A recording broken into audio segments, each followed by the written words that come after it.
জানেন শুরুতে তেমন কিছু ছিল না, বাট এখন কিন্তু তাদের ম্যাচ ফিস বেড়েছে, স্যালারি বেড়েছে, গত বছর থেকে এবার আরও বাড়িয়েছি আমরা। সামনে আমাদের আরও প্রোগ্রাম আছে। এটা যদি হয় তাহলে সবচেয়ে বড় সুবিধা আমাদের জন্য, ওমেন্স ক্রিকেটের জন্য, যে মেয়েরা ক্রিকেট খেলতে ইন্টারেস্টেড হবে, ইন্সপায়ার্ড হবে, যেটা আসলে খুব বেশি দরকার। আপনি জানেন যে কালচারালি আমাদের একটা ব্যারিয়ার আছে মেয়েদের স্পোর্টসে আসা নিয়ে। যখন কোনো মেয়ে তখনই স্পোর্টস আসবে যখন দেখবে যে এখান থেকে তিনি কিছু পাচ্ছেন। তো আমরা তো একটা এনভায়রনমেন্ট ক্রিয়েট করার চেষ্টা করছি, সেটা আমি কিছুটা এগিয়েছি। আমার মনে হয় এখানে আরও অনেক কাজ করা আছে। তার সাথে যদি আমরা এই জিনিসটা দিতে পারি যে ছেলেদের ক্রিকেটে কেন এত ক্রিকেটার আছে, এটা কিন্তু বাস্তবতা। যখন একটা ছেলে চিন্তা করে যে এখানে ক্যারিয়ার করতে পারে ক্রিকেট, এই জন্য কিন্তু দেখবেন ছেলেদের অনেক ছেলে ক্রিকেট খেলতে চায়।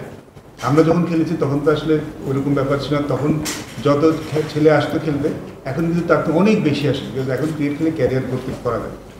যখন আমরা মেয়েদের কাছ থেকে সামনে এই জিনিসটা প্রেজেন্ট করতে পারবো যে এখানে ক্রিকেট খেলে কেউ তাদের ক্যারিয়ারটা করতে পারবো, এখানে সুন্দর ক্যারিয়ার আছে, তখন নিশ্চয়ই আরও অনেক মেয়ে ইন্টারেস্ট হবে খেলতে।